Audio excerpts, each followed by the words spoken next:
YouTube channel Shri हरे नमः को like, share, subscribe करें। धन्यवाद।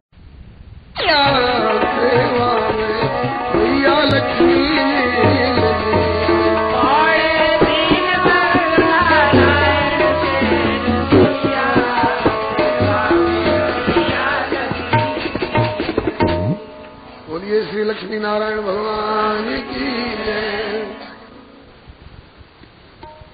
सचमुच में घटना नहीं घटी होती तो हम लोग आज बैठ करके 7 दिन और 15 दिन क्या गाते। हम लोगों के लिए आधार देना था कि सोई जस गाई भगत भगतरही, इसलिए कृपा सिंधु जनहित तनु धरी। बोले कि अब इनके हित बार अनेकन में लूं आयो तारा। असुर बने जब करे उपद्रव तो मार करो धारा। और लक्ष्मी देखे तब ही कि लक्ष्मी देखे तब ही मेरी कठोर तैया। देवा में मैया लक्ष्मी जी लगी, लक्ष्मी देखे तब ही मेरी कठोर तैया।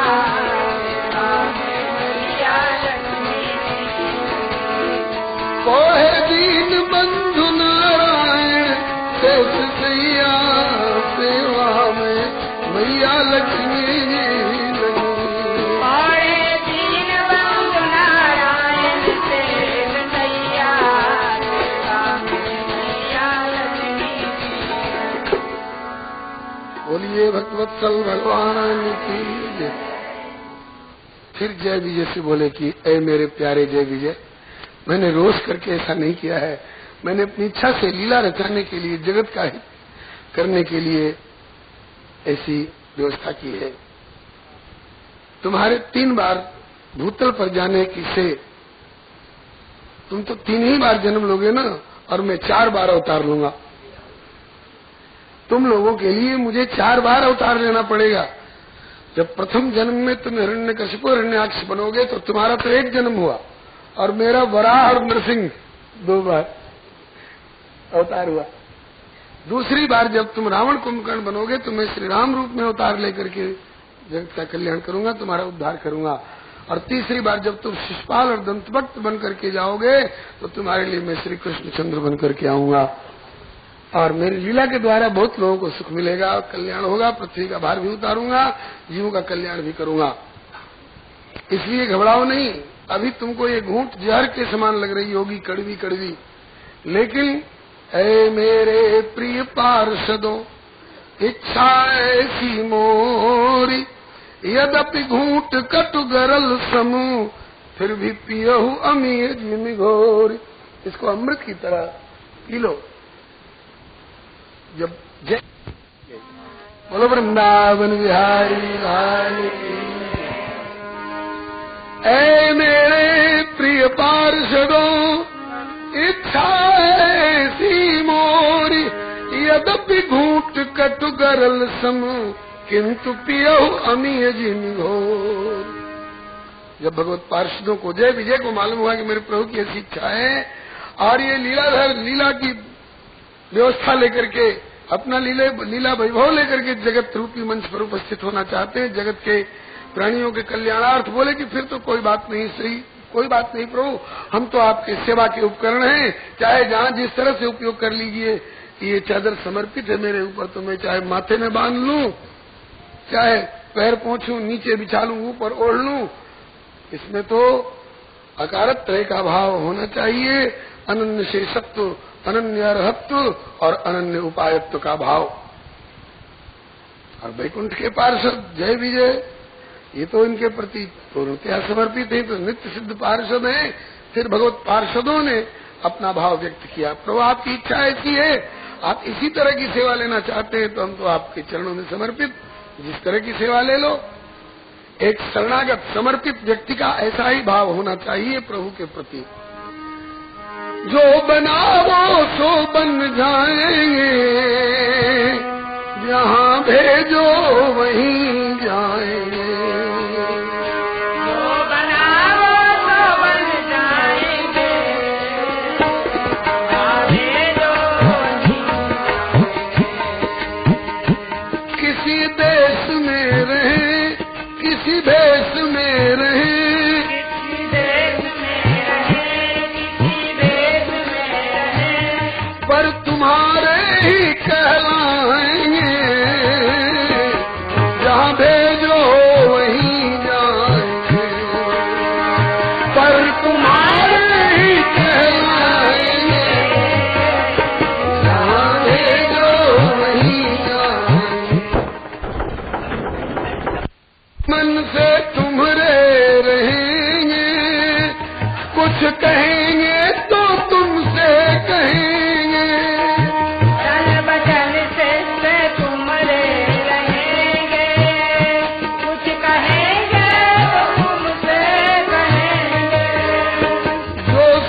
रखना बस नाथ अपनी नजर में हो।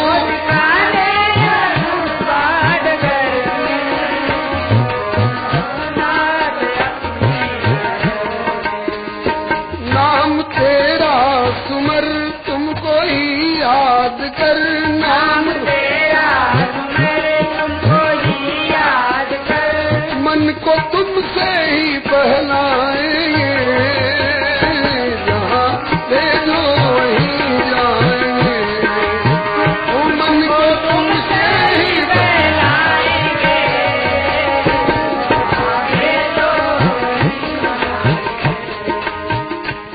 कोई अर्जी न कोई उलहना, तेरी रुचि में मगन हो के रहना, कोई अर्जी न कोई उलहना, तेरी रुचि में मगन हो के रहना, तेरा निर्दिष्ट ही पंथ गहना, कुछ भी अपनी तरफ से न चहना,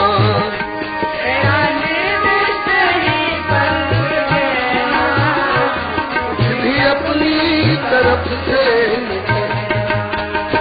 लागे तुमको सही हम करेंगे वही, लागे तुमको सही हम करेंगे वही, जिससे मन को तेरे भाएंगे, जहाँ भेजो वहीं जाएंगे, जिससे मन को तेरे भाएंगे,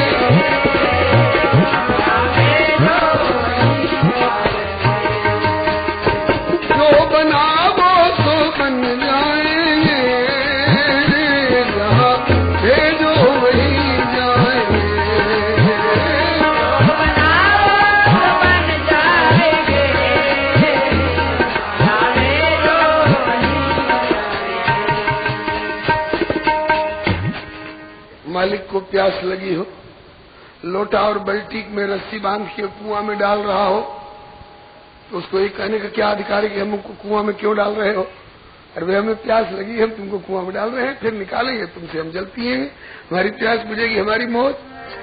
ठीक है प्रभु, धाम से बरधरा पर गिरा लो, या गिरे को हृदय से लगा लो, धाम से बरधरा पर गिरा लो, या गिरे को हृदय से लगा लो, चाहे परिकर से बैरी बना लो, शत्रुता खूब जम के ठना लो, चाहे परिकर से बैरी बना लो, शत्रुता खूब जम के ठना, ठोस बैरी बने युद्ध जम कर ठने, ठोस बैरी बने युद्ध जम कर ठने, तीर तलवार चमकाएंगे, यहाँ भेजो वहीं जाएंगे,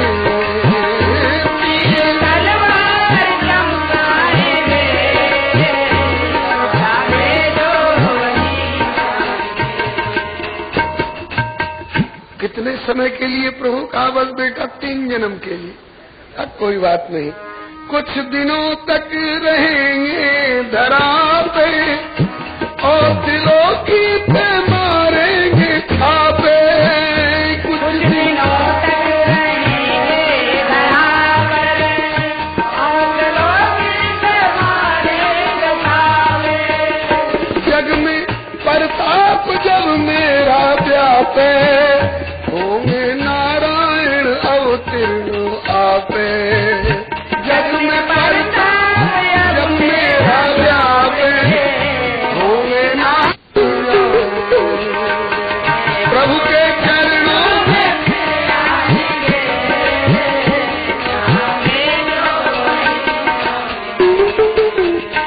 कुछ दिनों तक रहेंगे धरा पे, और त्रिलोकी पे मारेंगे छापे, कुछ दिनों तक रहेंगे धरा पे, और त्रिलोकी पे मारेंगे छापे, आपे, होंगे नारायण अवतीर्ण आपे। जग में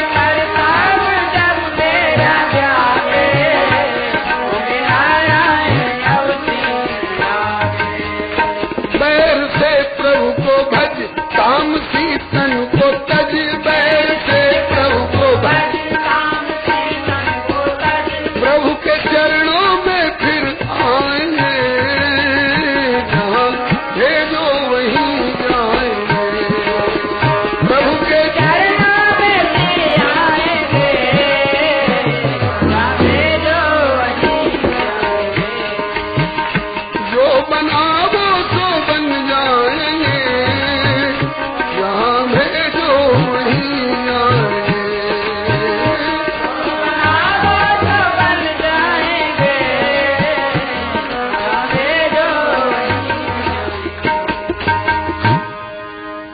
इस प्रकार का भाव जय विजय ने व्यक्त किया।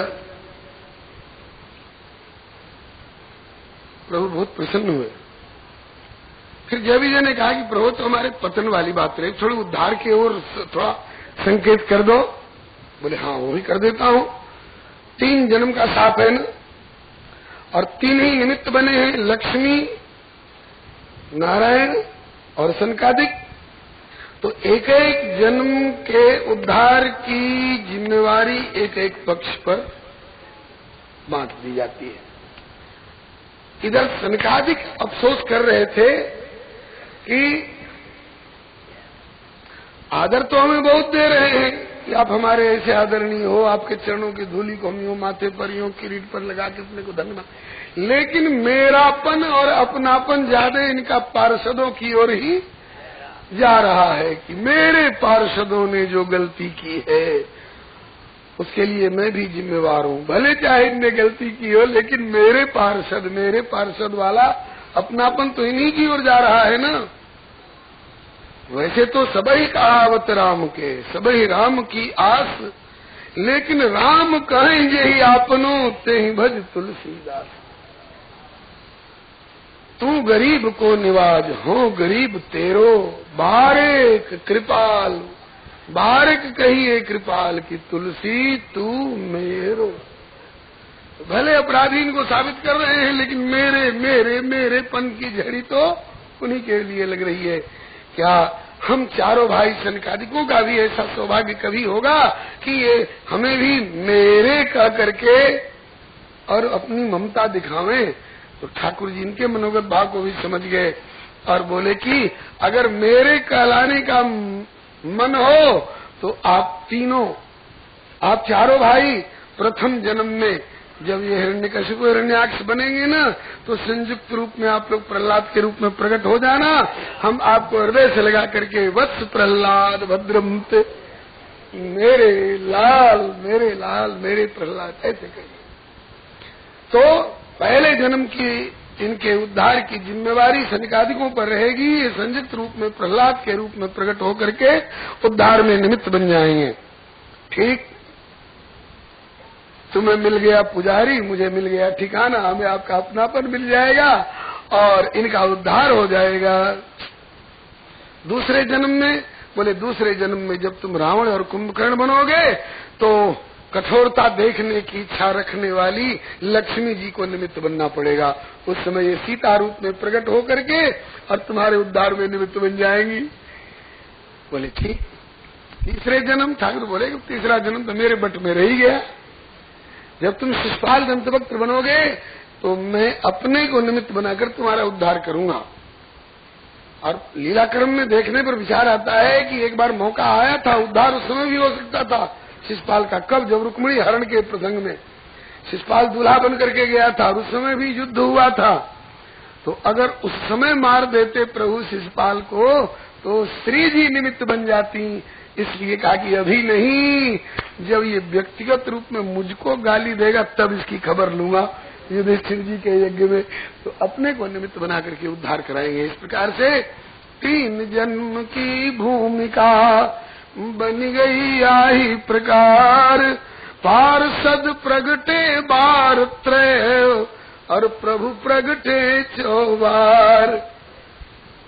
अब उनके गिरने की बात आई। कहाँ गिरेंगे? इन्हें कोई माता पिता तो चाहिए ना। प्रथम जन्म में माता पिता के रूप में चुने गए कश्यप जी और उनकी पत्नी दिति। दिति ने संध्या समय में अपने पति प्रजापति कश्यप जी का वस्त्र पकड़ लिया और आतुरता से आग्रह करने लग गई, गर्भाधान करिए। कश्यप जी ने समझाया, देवी क्या कह रही हो? वैसे तुम्हें गर्भाधान का अधिकार है मेरे द्वारा, लेकिन समय भी देखो, ये गोधूली की संध्या वेला है, सूरज अस्त हो चुके हैं, दिन खत्म हो चुका है और रात्रि अभी आई नहीं है, तारे दिख नहीं रहे हैं, इसलिए ये संध्या वेला है, न दिन है न रात है। और दोनों दिन और रात की संधि की जो वेला है संध्या वेला कहलाती है। संध्या वेला में 4 काम शास्त्र ने मने किए हैं। संध्या काले तो संप्राप्ते चतुष्कर्माणि वर्जेत, आहारम मैथुनम निद्राम स्वाध्यायम च विशेषतः। संध्या समय में भोजन नहीं करना चाहिए। संध्या समय में पति पत्नी के संयोग से दाम्पत्य जीवन में गर्भाधान नहीं होना चाहिए। संध्या समय में नींद से सोना नहीं चाहिए और संध्या समय में अध्ययन अध्यापन का स्वाध्याय का काम नहीं होना चाहिए। कोई कहेगा हम सब नहीं मानते, हम तो करेंगे, तो करोगे तो नुकसान पाओगे। क्या नुकसान होगा? बोले कि आहारे जायते व्याधि, उस समय भोजन करोगे तो उस भोजन से रस और ताकत नहीं बल्कि रोग पैदा होंगे। गर्भ दृष्टि मैथुने, उस समय अगर दाम्पत्य जीवन में पति पत्नी के पारस्परिक समागम से यदि गर्भाधान हुआ तो उस गर्भाधान से राक्षस पैदा होंगे। माता पिता को सताने वाले, मोहल्ले और बस्ती को सताने वाले और सारे संसार को सताने वाले राक्षस पैदा होंगे। आजकल जो राक्षस सता रहे हैं ना लोगों को, जरूर उनके माता पिता ने सायंकाल में गर्भाधान किया कराया होगा। गर्भ दुष्टिष्ट मैथुन, गर्भ दूषित होता है मैथुन से संध्या के। और निद्रायाम रीते लक्ष्मी, सायंकाल अगर कोई सोने का अभ्यास कर ले तो घर की आई हुई लक्ष्मी रूठ कर चली जाएंगी, वो परिवार दरिद्र हो करके रहेगा। जिस परिवार के लोग सायंकाल में सोते हैं वह परिवार अवश्य दरिद्र होकर के रहेगा। और स्वाध्याय 2 तरह का पाठ है, कहीं मूर्खो भवेत, बुद्धि पर पर्दा पड़ेगा, और कहीं कहीं अगर ज्यादा जोरदार अटैक हो गया तो स्वाध्याय मरणम ध्रुवम तक का पाठ है, अर्थात ब्रेन हेमरेज होगा, वो मरेगा। इसलिए 4 काम नहीं करना चाहिए। श्री कश्यप जी ने बताया कि देवी इस समय भगवान शंकर अपने वाहन वृषभ पर सवार और घूमते हैं। जिसको दुनियादारी के काम में लगे देखते हैं उसको शाप देते हैं, और जिसको भजन में लगे देखते हैं उनको आशीर्वाद देते हैं। इस समय गर्भाधान के लिए हट मत करो, नहीं तो शंकर जी के कोप का भाजन बनना पड़ेगा। फिर भी होनहार तो राक्षस आने वाले थे, तो तुलसी जैसे भवितव्यता तैसी मिले सहाय, आप नुआवैता तहाँ ले जाए। जबरन गर्भाधान कराया दिति ने, और जब गर्भाधान कर दिया कश्यप जी ने, उसके बाद बोले री दुष्टे, ऐसे समय में संध्या समय ने गर्भाधान कराया है जो तू भी बदनाम होगी और मैं भी बदनाम होऊंगा। तेरे मुंह पर कालिक पोतने वाले नालायक राक्षस पैदा होंगे, असुर पैदा होंगे। अब तो दिति घबराई गई, नाथ मुझसे बड़ी भूल हो गई। कहा कि भूल कबूल कर लिया? कहा कि हाँ भूल कबूल कर लिया, अब से ऐसी भूल तो नहीं करोगी? बोले नहीं। कहा कि तो भूल कबूल कर लिया तो आशीर्वाद देता हूँ, इसका मार्जन भी हो जाएगा। भूल करना दंड का भागी होना पड़ता है, और भूल को कबूल कर लेने पर उसमें दंड में रियायत हो जाती है, और उस भूल के कारण जो नुकसान हुआ है उसकी पूर्ति होती है। अब से ऐसी भूल नहीं करेंगे तो समझिए कि एक सीढ़ी ऊपर उठ गए। तो जब भूल कबूल कर लिया श्री दिति जी ने, तब कश्यप जी ने कहा कि जब भूल कबूल कर लिया तो जा आशीर्वाद देता हूँ, तेरा पुत्र का जो पुत्र होगा, तेरा पौत्र जो होगा बहुत बड़ा भक्त होगा, जो तेरे पुत्रों के द्वारा किए गए पापों का प्रक्षालन कर देने वाला होगा। तब जाकर के श्रुत्वा भागवतम पौत्रम अमोदत दितिर्भृशम, प्रसन्न हो गई दिति। चलो पुत्र नालायक होगा तो पौत्र तो कम से कम भक्त होगा जो उस कलंक की कालिमा को धोने वाला होगा। बहुत अच्छा। और एक और बात बताई कि तेरे पुत्रों का वध जो होगा वो भगवान के हाथ से। बोले तो और बढ़िया, उनका उद्धार सहज में हो जाएगा भगवान के हाथ से। पुत्रोश्च वधम कृष्णाद विदित्वासीन महामना। इसके बाद उसी गर्भ में वे ही दोनों जय और विजय आकर के हिरण्यकशिपु हिरण्याक्ष के रूप में समय पर पैदा हुए। और यह हिरण्याक्ष जन्म से ही बड़ा भारी उपद्रवी, बड़ा पराक्रमी, क्योंकि भगवान के पार्षद है ना, तो भगवान के पार्षद में तो भगवान के ही समान पराक्रम। तो इसलिए वो अगर पूरी पृथ्वी को वृक्षावली और पर्वतमाला समेत ले जाकर के और छिपा दिया, रसातल में अवरुद्ध कर दिया, तो इसमें कौन आश्चर्य की बात है। हाँ महाराज, अब बात समझ में आई गई। उसके बाद क्या हुआ? बोले कि जब हिरण्याक्ष ने पृथ्वी को ले जाकर रसातल में अवरुद्ध कर दिया और मनु जी ने ब्रह्मा जी से प्रार्थना की, ब्रह्मा जी ने भगवान से विनती की, भगवान ने वराह रूप में अवतार लिया और पृथ्वी का उद्धार करने के लिए निश्चय किया। तब तक हिरण्याक्ष खोजता फिरता था, मुझसे लड़ने वाला कोई वीर मिले, कोई नहीं मिला। नारद जी दिखाई पड़ गए, नारद जी को ललकारा, नारद ये वीणा लिए क्यों फिर रहे हो? कहा कि गुणगान करता हूं। बोले किसका गुणगान करते हो? अगर कहते कि भगवान का गुणगान करता हूं तो तुझे झट चला देता गदा। नारद जी जुक्ति से काम कर गए। उसने पूछा किसका गुणगान करते हो? तो नारद जी ने भगवान का ध्यान करते हुए कहा कि आपका गुणगान करते हैं। बोलो आपका मतलब था नारद बाबा का भगवान से। सांच बरोबर तप नहीं, झूठ बरोबर पाप, जाके हृदय सांच है ताके हृदय आप मने भगवान। नारद जी ने तो आप कहा भगवान के लिए और उसने समझ लिया कि हमसे कह रहे हैं कि हम आपका गुणगान करते हैं। ठीक है, क्या करो, बहुत अच्छा।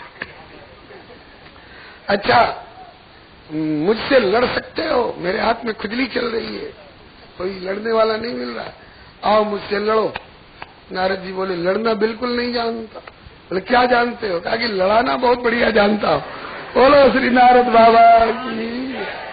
लड़ना बिल्कुल नहीं जानता, लड़ाना बहुत बढ़िया जानता हूँ। कहा कि अच्छा लड़ नहीं सको तो लड़ा दो किसी से, कोई लड़ने वाला ही बता दो। कहा कि लड़ने वाला तो ऐसा बता दूं कि तेरा दिमाग ठंडा कर दे। दिमाग ही नहीं ठंडा कर दे, तुम ही को ठंडा कर दे हमेशा के लिए, ऐसा लड़ने वाला बता दूं। बोले बताओ कौन है मुझसे लड़ने वाला? कहा कि तुमसे लड़ने वाले भगवान विष्णु। कहा कि विष्णु? विष्णु की क्या मजाल जो मुझसे टक्कर ले सके? विष्णु विष्णु विष्णु, कहाँ है विष्णु? नारद जी ने जैसे आग में घी डाल दिया। बोले विष्णु, अभी अभी हमने देखा था थोड़ी देर पहले आपकी पृथ्वी को लेकर कहीं जा रहे थे। मेरी पृथ्वी को विष्णु लेके जा रहा है? अभी देखता हूँ। तो गदा उठाई और समुद्र पर पीटने लगा। जले विष्णु स्थले विष्णु, विष्णु पर्वत मस्तके ज्वालमाला कुले विष्णु, सर्वम विष्णुमयम जगत। तो समुद्र के ऊपर अपनी गदा पीटने लगा। इतने में तो भगवान अपने दंताग्र पर पृथ्वी को धारण किए हुए और निकले समुद्र से। हिरण्याक्ष बोला क्यों रे, पृथ्वी को लेकर भागने वाला चोर, तू ही विष्णु है। अब तक मेरे दिल दिमाग में तो तेरे किसी और रूप की कल्पना थी, लेकिन तू तो जंगली जानवर मालूम होता है, तू तो जंगली जानवर मालूम होता है। ठाकुर जी बोले ठीक कहते हो, सत्यम वयम भुवन गोचरा मृगा किंतु युष्मद विधान मृगे ग्राम सिंहान। तुम्हारे कथन के अनुसार सच मुझ में मैं जंगली ही मान लिया जाऊं, जंगली ही हूं, लेकिन तुम्हारे जैसे युष्मद विधान मृगे ग्राम सिंहान, तुम्हारे जैसे ग्राम सिंहों को खोजता फिरता हूं। ग्राम सिंह मैंने कुत्ता, हाँ, तुम्हारे सरीखे कुत्तों को खोजता फिरता हूं। जैसे रामावतार में जो खर दूषण और त्रिशरा ने कहा कि अपनी पत्नी को हमें सौंप दो और जीवत भवन जाओ दो भाई, तो श्री राम जी ने क्या कहा? बोले हम क्षत्रिय मृगया बन करही, और तुमसे खल मृग खोजत फिरही। ऐसे बोले कि युष्मद् विधान मृगे ग्राम सिंहान, तुम्हारे जैसे ग्राम सिंहों को, कुत्तों को खोजते फिरते। तो दोनों एक दूसरे से भिड़ गए। प्रभु ने पृथ्वी को कहा कि जल पर मेरे संकल्प से टिकी रहो, और इसके बाद दोनों में खूब युद्ध हुआ घनघोर। उस युद्ध के सिलसिले में महाराज बड़ी बड़ी माया भी दिखाई उस असुर ने, लेकिन मायापति की माया के आगे किसी की माया क्या काम देगी। काफी देर तक युद्ध हुआ। सोचा प्रभु ने कि इसको भी अपनी मुराद पूरी कर लेने दो, अपने हाथ की खुजली मिटा लेने दो। इतने में ब्रह्मा जी आए, आकाश में खड़े होकर के बोले कि प्रभु खेल मत करो इसके साथ में। अधुनैसो भजन नामो योगो मुहूर्ति को यगात शिवाय नस्तम सुरदाम आस्मिस्तर दुस्तरम। इस समय अभिजित नाम की मुहूर्त है, जल्दी मारो, ये मरेगा नहीं। कहीं ऐसा घोरतमा संध्या लोक छम्बट करी प्रभु उपसर्ग सर्वात्मन सुराणाम जय महाभारत। अगर कहीं संध्या वेला आ गई तो ये जल्दी मरेगा नहीं प्रभु, क्योंकि संध्या में रात्रि में असुरों का बल काफी वर्धन को प्राप्त होता है। इसलिए इस समय बढ़िया मुहूर्त है, जल्दी मार डालो इसको प्रभु। तो प्रभु ने मन ही मन कहा कि लगन मुहूर्त बताना बहुत आसान है। आप पोथी पत्रा बता रहे हो कि बढ़िया मुहूर्त है, आओ दो हाथ लो तब पता चलेगा कि कैसी मुहूर्त है। लेकिन दृष्टि से इशारा करके आश्वासन दे दिया, घबराओ नहीं, अभी देखता हूँ बस। इधर भगवान ने क्या किया कि अपनी कौमुद की गदा खींच करके चलाई, तो वो गदा हिरण्याक्ष के शरीर से टकराकर एक बार नीचे गिर पड़ी। देवता लोग घबरा गए, हाय करने लगे, प्रभु की गदा अमोघ, कभी व्यर्थ नहीं जाने वाली, आज उसके शरीर से टकरा के नीचे क्यों गिर पड़ी, ये व्यर्थ कैसे हो गई। ये प्रभु के संकल्प से हुआ है। प्रभु का संकल्प ऐसा क्यों, इसलिए कि अपनी कठोरता दिखानी थी न लक्ष्मी जी को। इसीलिए प्रभु ने दिखाया कि देखो लक्ष्मी, वज्र से भी अधिक कठोर मेरी गदा है, और मेरी गदा भी जिससे टकरा कर नीचे गिर पड़ी वो हिरण्याक्ष कितना कठोर है, मेरी गदा से भी ज्यादा कठोर है। और ऐसे कठोर हिरण्याक्ष को मैं तीर से नहीं, तलवार से नहीं, चक्र से नहीं, गदा से नहीं, तमाचे से मारूंगा, ताकि तुझको मेरी कठोरता का अंदाज मिल जाए। नहीं तो गदा तीर तलवार से और चक्र से मारूंगा तो पट कह दोगी कि कठोरता साबित हुई, लेकिन आपकी नहीं, आपके चक्र की, आपके तीर की, आपकी तलवार की। इसलिए तीर तलवार चक्र गदा किसी का सहारा नहीं लूंगा। अभी तो गदा का प्रयोग किया है उसकी कठोरता दिखाने के लिए। वज्र से कठोर मेरी गदा, और मेरी गदा से कठोर उसका शरीर, और उसको देखो कैसे मारता हूँ। इधर प्रभु की गदा नीचे पड़ी है। हिरण्याक्ष कहता है कि देख लिया, अरे विष्णु, मेरा बाल बांका नहीं कर सकता है तू, तेरी गदा नीचे पड़ी हुई, अभी मैं चाहूं तो तुझे मार डालूं, लेकिन अभी नहीं मारूंगा। लज्जित मत हो, उठा ले अपनी गदा उठा ले, अभी नहीं मारूंगा, क्योंकि मैं धर्म युद्ध का नियम जानता हूँ। हाँ, शत्रु निहत्था हो तो उस पर चोट नहीं करनी चाहिए, उठा ले अपनी गदा, फिर तेरी खबर लूंगा। तो भगवान ने चरण अंगूठे सपदी उछाली, और प्रभु ने अपनी गदा उठा ली। इधर हिरण्याक्ष घोर चिल्लार करता हुआ प्रभु के पास गया, और ये चाहे कि प्रभु पर प्रहार करूं। YouTube चैनल श्री हरे नमः को लाइक, शेयर, सब्सक्राइब करें। धन्यवाद।